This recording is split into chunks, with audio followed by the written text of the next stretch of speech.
Giving is changing. Ini bahasanya anggap aja benar ya. Bahwa sedekah itu ya perubahan. Jadi kalau Anda bersedekah, Anda akan berubah.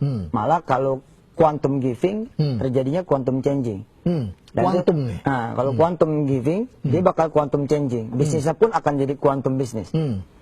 Saya alhamdulillah mengawali karir sedekah lewat keterpurukan. Jadi kalau ada orang yang bisa masuk ke ilmu sedekah dengan rasa syukurnya, itu paling hebat. Kalau saya masuk pintu sedekah karena masalah. Saya problem, saya punya masalah. Allah has told you giving to me karena problem.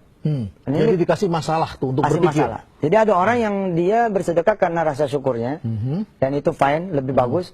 Saya karena problem. Jadi sebagai bentuk permohonan pertolongan kepada Allah. Saat itu saya di penjara, Pak Renal. Punya makanan kan terbatas ya. Kadang-kadang dapat kiriman makanan, kadang-kadang enggak. Harus di penjara karena apa nih? Karena bisnis. Karena bisnis, tipu orang. Ya ada lah pokoknya. Pokoknya ada masalah. Sebenarnya sih udah mau ngelupain nih, tapi disuruh inget-inget lagi.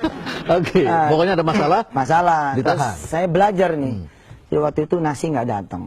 Waktu itu masih di tingkat kepolisian. Nasi cadongan ya. Nasi yang cuman nama toge, tahu satu dibelah dua gitu.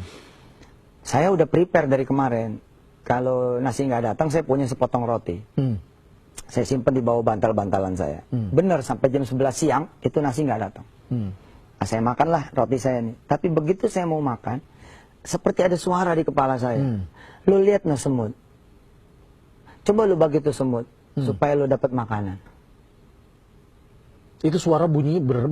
Benar-benar, suara seperti itu. Coba lu lihat semut. Nah, saya turunlah dari balai batu saya, terus saya dialog sama semut. Saya bilang begini, little bit demonstrasi sedikit. Gimana ngomongnya? Mut, lo mau roti nggak? Gitu. Kalau lo mau, lo turun sini. Nah, turun tuh semut. Saya bilang gila. Ternyata bukan cuma Nabi Sulaiman yang bisa bicara sama semut. Yusuf Sulaiman bisa.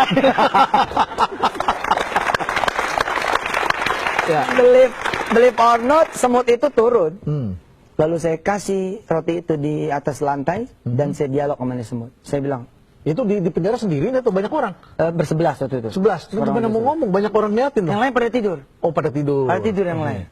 Saya bilang sama semut, Mut, Tuhan lu kan sama gue ya. Allah. Lu doa dong sama Allah. Supaya gue ini sama teman-teman dapat makanan. Kayaknya itu semut pada ngangguk sih.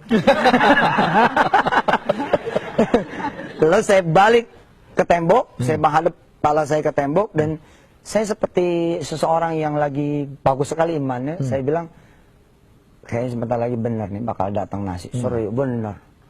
Ada pintu saya diketok habis itu. Dul! Nah, waktu itu panggilannya Dul. Nah, bukan Ustadz. Subhanallah, Pak. Habis itu si opsir ini nanya, udah makan belum penuh semuanya nih? Ya Allah, Pak, belum makan. Ya udah tunggu sebentar ya. Dia balik lagi kira-kira 10 menit bawa nasi Padang. Bawa nasi Padang isi gulai ayam, gulai kambing, yang saya sendiri dapat gulai otak. Enak benar. Wah, subhanallah. Dan saya bilang gini ya, teman-temannya nggak ada yang tahu ya. Teman-temannya nggak ada yang tahu peristiwa sedekah dan doa saya, nggak ada yang tahu. Tapi yang mereka amazing adalah mereka dapat makanan berbeda. Saya mesem-mesem sendiri aja. Tapi waktu itu pelajaran pertama. Itu gara-gara semut tuh. Gara-gara semut mendoakan itu. Jadi saya pelajaran pertama saya adalah, gila ya, kaki gua ada di sini. Nggak ada usaha, nggak ada ikhtiar, nggak dagang, nggak apa. Tapi ternyata itulah ikhtiarnya. Baru ngasih roti sepotong. Baru sepotong, apalagi satu kan. Nah, kalau satu bisa dapat restoran ya tuh. Nah, itu kemudian pelajaran itu membekas sekali pada Renal. Itu terjadi tahun 99. Tahun 99. 3 hari setelah saya keluar, 25 Mei 99, saya mencoba menunjukkan kepada orang tua bahwa saya insya Allah akan jadi the new Yusuf. Jadi Yusuf yang baru. Saya mau tidak lagi main proyek, tidak lagi kemudian main harta-harta yang haram. Ya udahlah, saya coba dagang di terminal. Dagang di terminal mana? Kalideres. Panasnya minta ampun. Oh, subhanallah, alhamdulillah. Nah, saya modal 14.000, jadi es kacang hijau. Es kacang hijau. Nah, 70 bungkus. Es plastik. Yang pakai plastik tuh. Jusan. Apa itu namanya dulu ya? Yang dikemot ini. Apa namanya? Namanya apa sih itu? Es mambo. Sudah lupa kita. Es mambo. Ya, tapi ini bukan es mambo karena cair. Cair. Ya, liquid. Saya dagang Pak Rena. Dengan reputasi saya sebagai pedagang sebelumnya, saya bilang, ini enteng lah. Gampang jualnya. 70 kantong ya kan. Hitungan saya kalau kali GoPay 35 nih. Ya kan bisa untung 100%. Saya dagang ke terminal. Alhamdulillah. Dengan segenap pengalaman saya dagang, saya cuma laku 5. Cuma laku 5? Laku 5. Sisa 65 kantong. Padahal ini pakai santan. Wah, celaka kan? Busuk. Wah, besok bisa masalah nih. Alhamdulillah saya dikasih utangan es balok. Ya. Nah, saya bawalah es balok, kemudian saya pulang ke rumah. Saya sempetin kemudian mampir ngaji. Jadi ngutang, Dia ngutang es balok. dapat utangan es balok. Terus pas pulang saya sempetin ngaji. Jadi ada di kampung ada Ustadz Basuni Abdullah, saya ngaji. Ternyata topiknya tentang sedekah. Dan itu cukup merubah saya saat itu. Kata Ustadz Basuni saat itu apa? Kalau lu untung sedekah biasa. Lu kerja gajian sedekah biasa. Yang hebat belum untung sedekah. Insya Allah dia bilang. Sedekah. Insya Allah diomelin bini lu nanti. Belum untung lu sedekah katanya. Kerja gajian sedekah biasa. Yang udah berkeluarga saat itu? Belum. Oh belum. Belum, masih single, masih di. Jadi nggak ada yang ngomelin. Nggak ada yang ngomelin. Kalau belum gajian, sedekah ini yang Allah akan tersenyum. Saya praktek besoknya Pak Rena. 65 kantong yang sudah saya rendam di es batu. Es batu tadi, es balok. Nah, pagi-paginya saya rubah cara dagang saya. Orang kan biasanya dagangnya, sedekahnya itu after ya. Ini before, sebelum. Advance giving. Jadi advance giving itu di depan. Saya kumpulin 5 anak, saya bilang, nih doain abang mau dagang. 5 kantong saya kasih tuh. 1 kantong 500 perak tuh.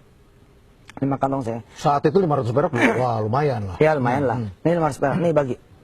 Habis itu saya dagang tuh dengan 60 kantong. Alhamdulillah Pak Rena. Setelah saya sedekah sampai jam 12 siang, malah nggak ada yang laku. Iki opo ini nggak, udah sedekah nggak ada yang laku. Rupanya saya harus belajar sabar. Jadi setelah sedekah pun ada proses. Jadi investasi kita itu kita anggap itu bakal balik nih. Nah, kita udah nyogok nih. Benar. Tapi ternyata benar karena nanti akan ada quantum time juga. Perlu waktu. Jadi saya yang harusnya selesai dagang itu maghrib, dan kemarin kan saya sudah mencoba. I tried yesterday bahwa ternyata lakunya itu cuma 5. Itu saya dagang udah sampai jam 5 sore. Nah, begitu zuhur azan berkumandang. Allahu Akbar, Allahu Akbar. Emang kalau lagi susah tuh azan suka ini, suka berasa gitu. Kalau nggak susah ini suka kelewatin deh. Saya bawalah termos es saya ke depan musola terminal. Saya taruh. Saya sambil wudhu, saya sholat. Ternyata saya salah naruh Pak Rena. Naruhnya di depan pintu kan. Jadi orang datang masuk ambil. Orang datang masuk ambil. Orang keluar juga ambil. Begitu saya keluar sholat, kosong Pak Rena. Copot jantung saya. Ya Allah, saya salah naruh ini. Dianggapnya gratis ini. Ada orang dari sebelah kanan musola. Mas, dikira lama amat sih. Saya tuh yang jagain es kamu tuh. Coba dihitung dalamnya. Berapa? Mudah-mudahan cukup. Saya hitung nih Mbak. Saya hitung nih Mas. Ternyata Pak Renal, isinya 55.000. 55.000. Jadi harusnya berapa? Tadi berapa? 60? 60 kali 500. 60 kali 500. 30.000 kan? 30.000. Tapi ternyata saya ngantongin 25.000 keuntungan dari sedekah. Capital gain dari sedekah ini subhanallah. Ada orang yang memberikan lebih. Nggak ngerti lah, pokoknya mungkin jatuhin duitnya tuh lain gitu kan. Jatuhin duitnya lain sehingga ini udah sama kayak semut ini. Iya, skor akhirnya jadi 55. Saya bilang gila ya. 5 kantong kali 500 2.500 dikali 10 25. Gue dagang yang 60 kali 500 30. Wah, saya bilang kalau gitu perlu dijajal yang kuantum. Ada pelipat gandaan di sana. Betul. Dan saya belajar saat itu. Saya bilang kalau gitu harus kuantum giving ini. Besoknya saya sikat semua tuh dagangan saya. Sama termos-termosnya. Alhamdulillah hari berikutnya udah nggak bisa dagang lagi saya.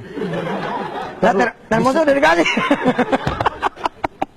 Ini dia quantum bisnis. Kasih sama orang. Kasih sama orang semua. Akhirnya kan saya nggak bisa dagang tuh. Nah, Allah ganti saya sama gerobak. 3 hari setelah nggak dagang, termos udah dikasih orang, modal pun udah dikasih orang. Hari ketiga saya dapat gerobak. Subhanallah. Yang ngasih siapa? Ada polisi. Ada polisi yang dulu di penjara itu betul. Lain, Bimas di kampung. Oh, Bimas ada di kampung. Bimas di kampung. Maaf, saya ngulang-ngulang penjara. Siap, nggak apa-apa. Ada Bimas di kampung bilang, Suf, itu ada gerobak tuh bisa lu pakai, kan lu udah dagang es kan? Nah, gerobak itu saya lihat ternyata masih bagus, pernah. Saya daganglah di terminal Kalideres pakai gerobak. Tapi saya belajar lagi satu lagi.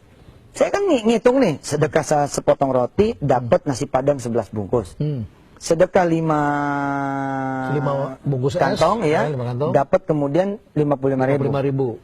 Apa jadinya setelah saya sedekah termos dapat gerobak? Kalau saya kemudian sedekah gerobak, subhanallah. Begitu saya sedekah gerobak, saya didatangin polisi malah. Si polisi itu yang kemudian bilang sama saya, kayaknya ente nggak patut jadi tukang es dah. Mukanya cakep begini, dia bilang. Udahlah, temenin saya dakwah, gitu dia bilang. Temenin saya dakwah. Jadi jelas saya nemenin dia dakwah kemana-mana itu. Itulah salah satu awal ya yang membuat saya menjadi ustaz. Nah, dan ini terus saya pakai ketika kemudian saya dagang mie ayam, Pak Rena. Dagang mie ayam sama istri. Sebisa mungkin saya kemudian bilang sama istri dan mertua bahwa kita dagang buat sedekah ya.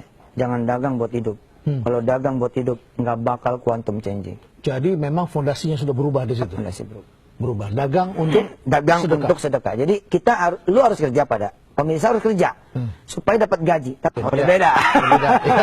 Alhamdulillah. Nah, saya ke Malaysia ikut simulasi Airbus 800 bersama para pilot Indonesia. And then kemudian pulangnya saya sempetin belanja helikopter. Belanja helikopter? Belanja di Malaysia. Nah, ini Ustadz Jeffrey waktu itu SMS tuh ke saya. Dong. UJ. Kiai, ada di mana? Saya bilang ada di Kuala Lumpur. Ngapain? Lagi beli heli. Nggak percaya dia. Helikopter. Iya, gue bilang helikopter. Apa yang nggak percaya? Anak amat bilang. Oke, nanti pinjam ya, biar nggak kena macet. Karena saya duit itu berlimpah saat itu. Saya bilang sama Jeffrey, Stad, antum nggak usah minjam. Aneh beliin 2. Aneh beliin 2. Pulanglah saya 2008 itu bawa helikopter 2 yang pakai remote, Pak.